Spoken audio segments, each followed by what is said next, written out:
TV 910 ಗೆ ಸ್ವಾಗತ. ನಾನು ಅಸ್ಪಿಯಾ. ನೀವು ಇನ್ನು ನಮ್ಮ ಚಾನೆಲ್ಗೆ ಸಬ್ಸ್ಕ್ರೈಬ್ ಆಗಿಲ್ಲ ಅಂದ್ರೆ ಈಗಲೇ ಸಬ್ಸ್ಕ್ರೈಬ್ ಆಗಿ ಪಕ್ಕದಲ್ಲೇ ಇರುವ ಬೆಲ್ ಐಕನ್ ಕ್ಲಿಕ್ ಮಾಡಿ, ಲೈಕ್ ಮಾಡಿ, ಶೇರ್ ಮಾಡಿ. ವಿಜಯನಗರ ಜಿಲ್ಲೆ ಕೂಡ್ಲಗಿ ಪಟ್ಟಣದಲ್ಲಿ ಕೆಲ ಆಹಾರ ತಯಾರಿಕೆ ಕೇಂದ್ರಗಳಿಗೆ ಆಹಾರ ಸುರಕ್ಷತಾ ಅಧಿಕಾರಿ ಉದಯ್ ಕುಮಾರ್ ದಿಢೀರ್ ಭೇಟಿ ನೀಡಿ ಪರಿಶೀಲನೆ ನಡೆಸಿದರು. ಪರಿಶೀಲಿಸಿದ ನಂತರ ಅವರು ಮಾಧ್ಯಮದವರೊಂದಿಗೆ ಮಾತನಾಡಿ, ಬಣ್ಣ ಬಣ್ಣಗಳ ಮಿಶ್ರಿತ ಆಹಾರ ಪದಾರ್ಥಗಳ ಸೇವನೆಯಿಂದ ಜನರ ಅಂಗಾಂಗಗಳ ನಾಶವಾಗಲಿದೆ ಎಂದು ಅವರು ವಿವರಿಸಿದರು.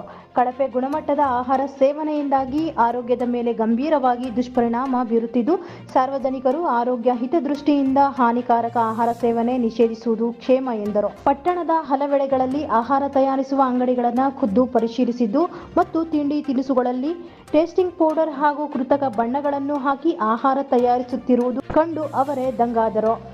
ಅಂಗಡಿಯವರಿಗೆ ಅಂತಿಮ ಎಚ್ಚರಿಕೆ ನೀಡಿದ ಅವರು ಅಂಗಡಿ ಮಾಲೀಕರಿಗೆ ಜಾಗೃತಿ ಮೂಡಿಸಿದರು. ರಾಸಾಯನಿಕ ಮಿಶ್ರಿತ ಆಹಾರ ಸೇವನೆಯಿಂದ ಕಿಡ್ನಿ ವೈಫಲ್ಯ ಸೇರಿದಂತೆ ಕ್ಯಾನ್ಸರ್ ರೋಗಗಳಂತಹ ಗಂಭೀರವಾದ ಕಾಯಿಲೆಗಳಿಗೆ ತುತ್ತಾಗಬೇಕಾಗುತ್ತದೆ ಎಂದು ತಿಳಿಸಿದರು. ತಾವು ಪರಿಶೀಲಿಸಿದ ಆಹಾರ ಅಂಗಡಿಗಳಲ್ಲಿ ಕೆಲ ಅಂಗಡಿಗಳಲ್ಲಿನ ಆಹಾರ ಮಾದರಿಯನ್ನು ಸಂಗ್ರಹಿಸಿಕೊಂಡು ಅದನ್ನು ಪ್ರಯೋಗಾಲಯಕ್ಕೆ ಕಳುಹಿಸಿ ಪರೀಕ್ಷೆ ಮಾಡಿಸಲಾಗುವುದು ಎಂದರು.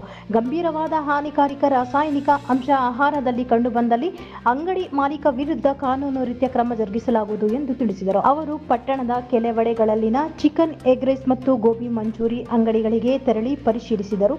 ಆಹಾರ ಸುರಕ್ಷತೆ ಕುರಿತು ಸಾರ್ವಜನಿಕರಲ್ಲಿ ಮಾಧ್ಯಮದ ಮುಖಾಂತರ ಜಾಗೃತಿ ಮೂಡಿಸುವಂತೆ ವರದಿಗಾರರಲ್ಲಿ ಉದಯ್ ಕುಮಾರ ಮನವಿ ಮಾಡಿದರು. ಹಾಗೂ ಆರೋಗ್ಯಕ್ಕೆ ಸುರಕ್ಷಿತವಾದ ಆಹಾರ ಬಳಕೆ ಮಾಡಬಹುದಾದ ಆಹಾರ ಪದಾರ್ಥಗಳ ಬಗ್ಗೆ ಮಾಹಿತಿ ನೀಡಿದರು. ಸಾರ್ವಜನಿಕರು ಆರೋಗ್ಯ ಸುರಕ್ಷತೆಗಾಗಿ ಆಹಾರ ಸೇವನೆ ಸಂದರ್ಭದಲ್ಲಿ ತುಂಬಾ ಎಚ್ಚೆತ್ತುಕೊಂಡು ಸೇವಿಸಬೇಕಾಗಿದೆ ಎಂದು ಅವರು ಮಾಧ್ಯಮದ ಮುಖಾಂತರ ಸಾರ್ವಜನಿಕರಲ್ಲಿ ಕೋರಿದರು. Bureau report, PG Rishabhendra, Kudligi. Warriors Ganesha ಯುವಕರ ಬಳಗ ವತಿಯಿಂದ ಗೌರಿ ಗಣೇಶ ಪ್ರತಿಷ್ಠಾಪನೆ ಹಾಗೂ ವಿಸರ್ಜನೆ. ಬಾಗೇಪಲ್ಲಿ ಪಟ್ಟಣದ 7ನೇ ವಾರ್ಡಿನ ಬಾಗೇಪಲ್ಲಿ ತಾಲೂಕು ವಾರಿಯರ್ಸ್ ಗಣೇಶ ಯುವಕರ ಬಳಗ ವತಿಯಿಂದ ಗೌರಿ ಗಣೇಶ ಹಬ್ಬದ ಪ್ರಯುಕ್ತ ಪ್ರತಿಷ್ಠಾಪಿಸಲಾಗಿದ್ದು, ಗಣೇಶ ಮೂರ್ತಿಗೆ 3 ದಿನಗಳ ಕಾಲ ನಿತ್ಯ ಅಲಂಕಾರ, ಅಭಿಷೇಕ ಸೇರಿದಂತೆ ವಿವಿಧ ಧಾರ್ಮಿಕ ಕಾರ್ಯಕ್ರಮಗಳು ನಡೆಸಲಾಗಿತ್ತು. ಪ್ರತಿದಿನ ಸಂಜೆ ಭಜನಾ ಕಾರ್ಯಕ್ರಮ, ಸಂಗೀತ ಕಚೇರಿ, ರಂಗೋಲಿ ಸ್ಪರ್ಧೆ, ಸಾಮೂಹಿಕ ನೃತ್ಯ ಸೇರಿದಂತೆ ಸಾಂಸ್ಕೃತಿಕ ಕಾರ್ಯಕ್ರಮಗಳು ಜರುಗಿದವು. ವಿಸರ್ಜನೆಯ ಅಂಗವಾಗಿ ಭಾನುವಾರ ರಾತ್ರಿ ಗಣೇಶ ಮೂರ್ತಿಯನ್ನು ಅಲಂಕೃತವಾದ ಭವ್ಯ ಮಂಟಪದಲ್ಲಿ ಕೂರಿಸಿ ಪಟ್ಟಣದ ಡಿ.ವಿ. ಗುಂಡಪ್ಪ ಮುಖ್ಯ ರಾಜಬೀದಿಗಳಲ್ಲಿ ಮೆರವಣಿಗೆ ಮಾಡಲಾಯಿತು. ಜಾನಪದ ಕಲಾ ತಂಡದೊಂದಿಗೆ ಮಕ್ಕಳು, ಮಹಿಳೆಯರು, ಯುವಕರು ಸಹ ಹೆಜ್ಜೆ ಹಾಕುತ್ತಾ ಉತ್ಸವಕ್ಕೆ ರಂಗೇರಿಸಿದ್ದರು. ನಂತರ ಮೆರವಣಿಗೆ ಮೂಲಕ ರಾಮಸ್ವಾಮಿಪಲ್ಲಿ ರೆಡ್ಡಿ ಕೆರೆಗೆ ತೆರಳಿ ವಿಸರ್ಜಿಸಲಾಯಿತು. ಮೆರವಣಿಗೆಯುದ್ದಕ್ಕೂ ಸಬ್ ಇನ್ಸ್ಪೆಕ್ಟರ್ ಪ್ರಶಾಂತ್ ವರ್ಣಿ ನೇತೃತ್ವದಲ್ಲಿ ಪೊಲೀಸ್ ಬಂದೋಬಸ್ತ್ ಹಾಕಲಾಗಿತ್ತು.